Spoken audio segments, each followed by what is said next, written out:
Jesus appears to his disciples. On the evening of that first day of the week, when the disciples were together, with the doors locked for fear of the Jewish leaders, Jesus came and stood among them and said, "Peace be with you." After he said this, he showed them his hands and side. The disciples were overjoyed when they saw the Lord. Again, Jesus said, "Peace be with you. As the Father has sent me, I am sending you." And with that, he breathed on them and said, "Receive the Holy Spirit. If you forgive anyone's sins, their sins are forgiven. If you do not forgive them, they are not forgiven." Jesus appears to Thomas. Now Thomas, also known as Didymus, one of the 12, was not with the disciples when Jesus came. So the other disciples told him, "We have seen the Lord." But he said to them, "Unless I see the nail marks in his hands, and put my finger where the nails were, and put my hand into his side, I will not believe." A week later, his disciples were in the house again, and Thomas was with them. Though the doors were locked, Jesus came and stood among them and said, "Peace be with you." Then he said to Thomas, "Put your finger here, see my hands, reach out your hand and put it into my side. Stop doubting and believe." Thomas said to him, "My Lord and my God." Then Jesus told him, "Because you have seen me, you have believed. Blessed are those who have not seen and yet have believed." The purpose of John's Gospel. Jesus performed many other signs in the presence of his disciples, which are not recorded in this book. But these are written that you may believe that Jesus is the Messiah, the Son of God, and that by believing you may have life in his name.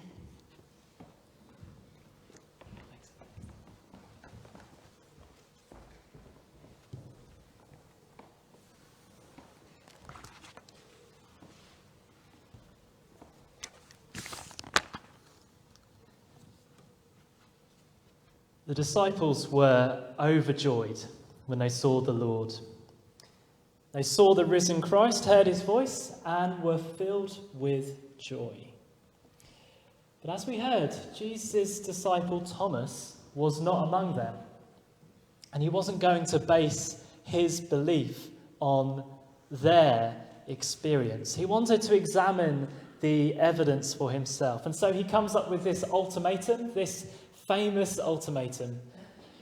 "Unless I see the nail marks in his hands and put my finger where the nails were and put my hand into his side, I will not believe." So Thomas was looking for proof, but it seems not just any proof. He wanted undeniable proof. For Thomas, merely seeing the risen Christ was not enough. He wanted to see and touch, and that for Thomas was undeniable proof. And people have different levels, bars, when it comes to what is undeniable proof for a person. But he's gone down in history as doubting Thomas. I think it's perhaps a little bit unfair, but on our side of the Enlightenment and the widespread use of the scientific method, I wonder if we can actually sympathise with Thomas. He wanted to test a hypothesis. He wanted to see if the findings from his research would resonate with the findings of other people's research. That's why he comes up with his ultimatum. And so it got me thinking, have you ever given God an ultimatum? Have you ever said, unless this, that, or the other happens, I won't do such and such? Or perhaps like Thomas, you've said, unless I discover undeniable proof, I will not believe. There's a book called The Case for Christ, and it was written by a journalist called Lee Strobel. You might have heard it, you might have heard of it, you might have read it. And in this book, Strobel uses his journalist experience and skills to examine the evidence for Jesus' resurrection. And based on the evidence Strobel found, he came to believe that Jesus was indeed raised from the dead. And he looks at the evidence for such questions as, did Jesus really die? Was the tomb really empty? Did Jesus really appear to people? Are there any credible alternatives to the gospel accounts? And one piece of evidence that he finds particularly compelling is how the first and second generation Christians were willing to change their religious practices at great personal cost and suffer persecution, even execution, for proclaiming Jesus' resurrection and divinity. That behaviour makes a whole lot more sense if they did indeed encounter the risen Christ. Why die for a lie? Now, Lee Strobel's book is a bestseller, and many resurrection skeptics have become convinced of Jesus' resurrection because of it. It's a good book from the parts of it that I've read. There is good evidence for the resurrection within, and yet I don't think you'll find undeniable proof in Strobel's book. But maybe that's okay. Because is undeniable proof what we really need or want anyway? And the reason I say that is because Jesus' disciple Thomas didn't take up the offer of undeniable proof. He didn't need it. In fact, he managed to make the strongest declaration of belief in John's Gospel without it. So let's take a closer look at Thomas's encounter with Jesus and consider if there's something better than seeking undeniable proof and what that might tell us about a life lived in faith and love. It might be helpful to say, just at the outset here, that Thomas was a follower of Jesus, a disciple. And so his doubt was in the context of his discipleship, not a barrier to his discipleship. And that might resonate with you. It does me, because I do doubt. And yet I keep following Jesus. That's what it is to be a disciple. Doubt in the context of discipleship. What else do we know about Thomas? Not a lot. We know from earlier in the Gospel that Thomas is pretty committed. He's ready to die with Jesus if need be. We find that out in chapter 11. But we also find out in chapter 14 that he's quite slow to understand what Jesus is talking about. So it's not just me then. Slow to understand what Jesus is talking about. And he asks questions. It's okay to ask questions. I wonder how Thomas might have felt when he heard that the other disciples had seen Jesus after his resurrection. Because it's really annoying, isn't it, when other people experience something extraordinary and you miss out on it. Sometimes it can feel like they're playing a trick on you. I've never seen a shooting star. Never. But people say, look, there it is, and I'm looking, I can't see it. And then someone says, oh yeah, I saw a shooting star right there. And I'm like, great, but I didn't. To this day, I've never seen a shooting star. And yet when I'm camping with people, they say, oh look, da da da da. That's probably how Thomas felt. You've seen the risen Christ? Oh, how convenient. Well, I haven't, so I'll believe it when I see it. And that led to his ultimatum. Unless I see the nail marks in his hands and put my finger where the nails were and put my hand into his side, I will not believe. But then a week later, Jesus appears to his disciples again, including Thomas, and invites Thomas to grasp undeniable proof, the undeniable proof that he wanted. Jesus says, put your finger here, see my hands, reach out your hand and put it into my side. Stop doubting and believe. I don't know about you, but I always feel really squeamish when I read Jesus' words here. He's literally inviting Thomas to probe his wounds with his fingers and hands. And there's plenty of artwork that depicts that very scene. And I don't like to stare too long at those pieces. And actually, I'm not too sure how true to the text that they are, because the text never actually says Thomas touches Jesus' wounds. Instead, Thomas cries out, my Lord and my God, which is why I chose this obscure picture, which you might not be able to see too well, but Thomas isn't actually touching Jesus' wounds. He's bowing down in worship. My Lord and my God. And then Jesus says, because you have seen me, you have believed. Blessed are those who have not seen and yet have believed. So Jesus highlights that Thomas saw but did not feel. What do we make of all of this? Thomas thought that he wanted the undeniable proof of touching Jesus' wounds, but when he finds Jesus invites him to do that, he finds himself believing without it. And I wonder if we might think that we want undeniable proof. Undeniable proof of the resurrection, for example. Perhaps we think that would satisfy us. And yet it's interesting because in this community, many of us have found ourselves believing without it. And I wonder if we can make sense of this story by saying that Thomas was looking for undeniable proof, but found a paradox instead. And he actually found that paradox very compelling, perhaps even more compelling than any undeniable proof could have been.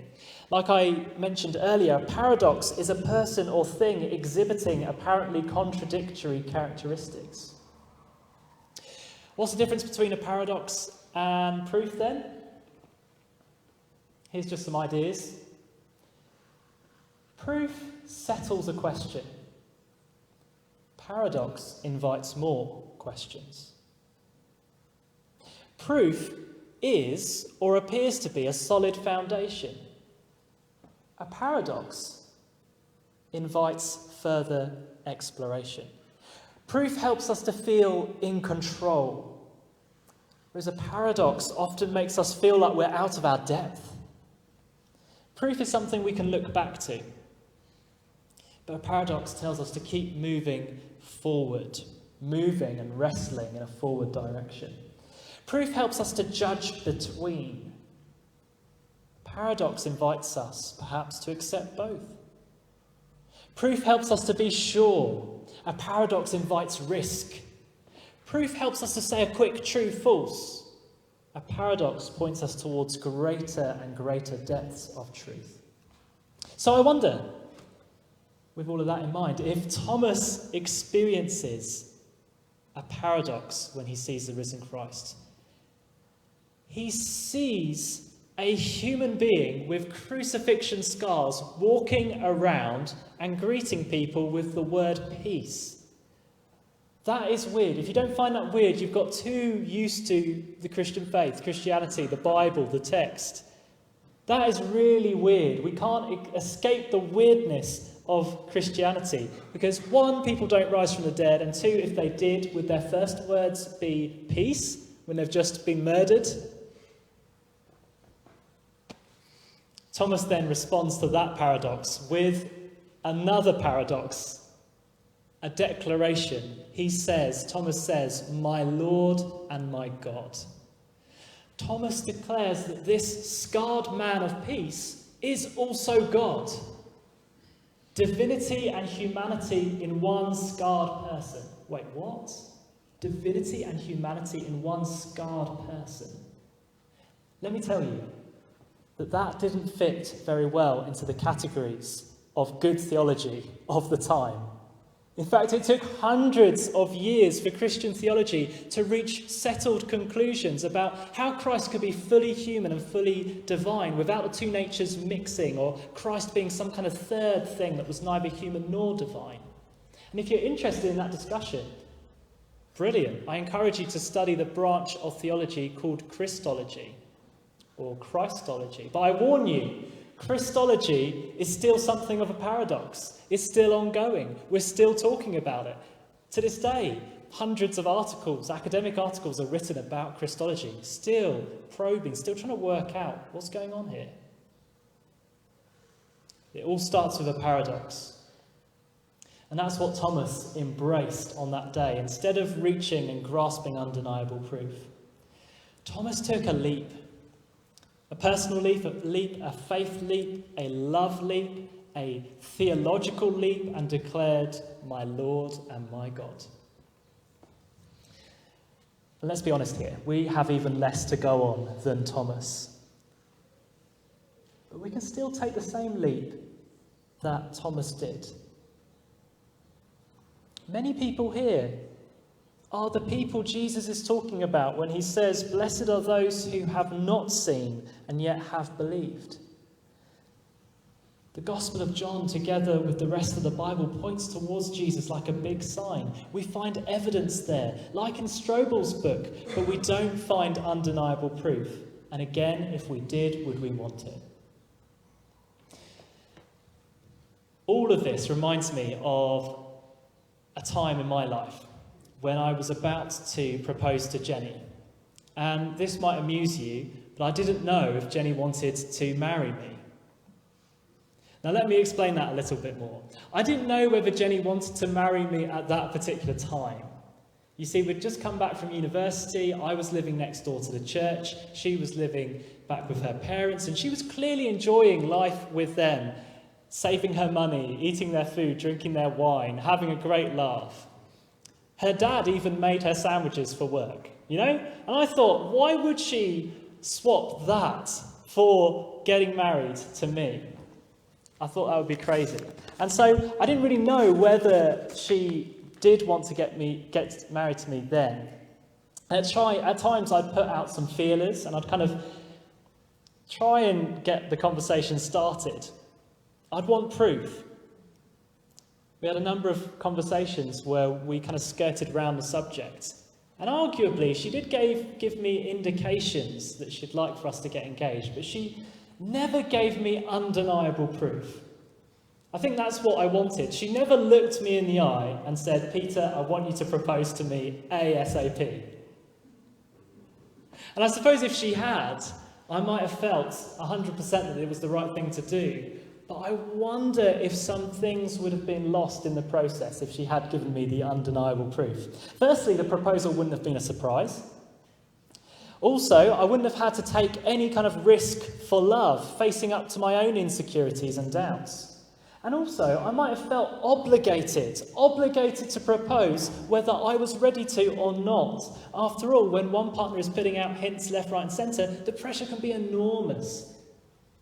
Freedom can be infringed, or a partner can be so expected to propose that they can end up freaking out about the whole thing. So perhaps undeniable proof is not always the best thing. Anyway, I did propose to Jenny on a mountain in the Lake District, and she said yes. I had good evidence that she would say yes, but I didn't have undeniable proof. It still felt like a huge risk for love on that mountain. And I think the life of faith is a lot like that. There may be evidence, but we always need to take a leap of faith. If Thomas had taken up the invitation to touch Jesus' wounds, would he have been truly free to love and worship Jesus as God? Similarly, if one has undeniable proof of the existence of God, surely the only rational decision is to love and worship God. And that necessity doesn't sound like freedom to me. Perhaps then, instead of seeking undeniable proof, we might embrace paradox. So how about you? How do you feel about paradox? Do you find it frustrating? Would you like everything to be smoothed out? Or is accepting paradox a necessary part of our finite minds, seeking God, responding to an infinite God with our finite minds? Some people see the embrace of paradox and the mystery of God as a cop-out. Now, if you shout paradox or mystery every time you don't understand something about God, then it can look like kind of intellectual laziness. And I get that. But see what you think. I wonder if there's a difference between laziness and a genuine desire to let God be who God is. The former is disinterested, whereas the latter is an act of love and worship. And surely it is the latter that we see in Thomas's declaration, "My Lord and my God." I wonder how it would impact your faith or your seeking faith if you looked for undeniable proof and actually found it. Not only might it impact your freedom to love God, but I wonder if it would mean you'd always be looking back to a particular moment in your life, or back to a particular verse or passage in the Bible as a proof text. But paradox doesn't point us back. Paradox helps us to move forward. Paradox invites this kind of restlessness, but it's a good restlessness. The case is never closed. We must keep moving forward, changing, growing, wrestling with the scriptures and looking for new insight. Following Jesus is a journey, not a destination. We can't keep looking back for undeniable proof. We must keep moving forward to follow the crucified, risen Lord, the scarred God that Thomas encountered. For me, I now see that all the big major decisions in my life have been leaps of faith, leaps of love.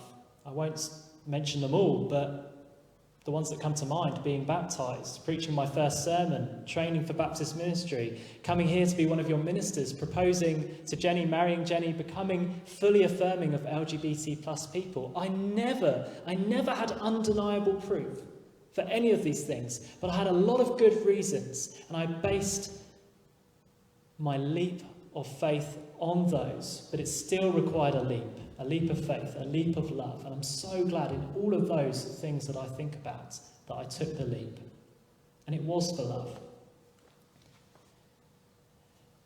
As a church, we're mainly made up of the kind of people Jesus spoke about, the blessed ones who have not seen and yet have believed. Blessed are you. Congratulations to you if you're one of those people. But as I come to close, let's think about those who are yet to believe. That's the majority, after all, in general. I think it's really important to tell people that they probably won't find undeniable proof either of God's existence or Jesus' resurrection, and that if they were offered it, they might not want to take it. As we've seen, undeniable proof may well limit a person's freedom, force someone to believe, keep a person looking back rather than forward. I think we are far better off commending paradox to people exploring faith. And that doesn't mean we stop pointing to evidence and stop referring people to the scriptures and stop witnessing to how God has been at work in our lives. That's all so important. But it means that we must be honest about the paradox in all of that.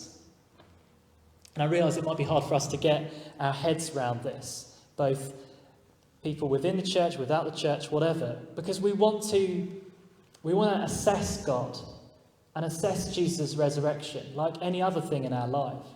We want to do the research, gather the evidence, make a judgment. We have been shaped by modern science to do this, and I love and revere science. But is science how we come to an understanding of God? An understanding of God's world, absolutely, yes. But God is not another thing to be put under the microscope, to prod and touch and probe.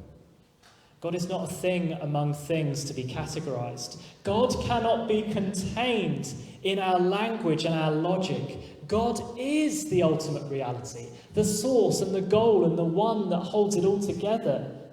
And we respond to this God by embracing paradox in faith and love. So the last word of this sermon has to be words of praise. Praise be to the one God in three persons. Praise be to the scarred God-human Jesus Christ. Praise be to the one who is the lion and the lamb. All praise to the Creator, who is not a thing among things, but the one who is both beyond us and closer to us than any created thing. Praise be to this mysterious, beautiful, holy God. And the invitation is for you to leap in faith, leap in love towards this beautiful, paradoxical God this morning. You are truly free to. There is no undeniable proof that will crop up and force you. It's up to you. Go for it if you want to. Amen.